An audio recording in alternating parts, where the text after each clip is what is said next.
High guys, welcome to Parvati's kitchen. তো দেখুন, আজকে আমরা বানাবো হচ্ছে পটল চিংড়ি। তো প্রথমে চিংড়ি মাছটাকে ভেজে রেখে দিতে হবে, নুন হলুদ মাখিয়ে ভাজতে হবে যাতে টেস্টটা আসে। তারপর পেঁয়াজ ভেজে রেখে দিতে হবে, পটল এবং পটাটো ভেজে রেখে দিতে হবে। তারপর সেই পেঁয়াজের মধ্যে হলুদ দিয়ে মশলা ঢেলে দিতে হবে যাতে টেস্টটা বাড়ে। মশলার মধ্যে আছে হচ্ছে টমেটো, জিঞ্জার, জিরা, জল এবং কাঁচা লঙ্কা আর নুন স্বাদ মতন। এটা ভালো করে কষাতে হবে।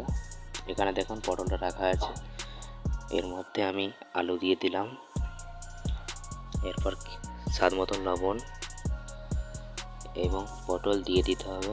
তারপর একসাথে ভালো করে কষিয়ে কারি মশলা দিয়ে দিতে হবে ভালো টেস্টের জন্য। এই মশলাটা টেস্ট খুব ভালো হয়।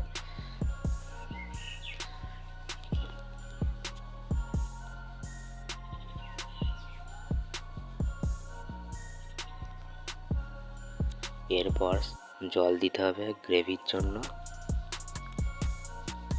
জলটা উষ্ণ গরম করে দেবে। দেখুন কত সুন্দর লাগছে। এরপর ভাজা চিংড়িগুলো দিয়ে দিতে হবে। তো দেখুন আমাদের পটল চিংড়ি রেডি। লাইক শেয়ার সাবস্ক্রাইব করবেন যাতে আমরা ভিডিও বানাতে আরও আগ্রহ হই। বাই।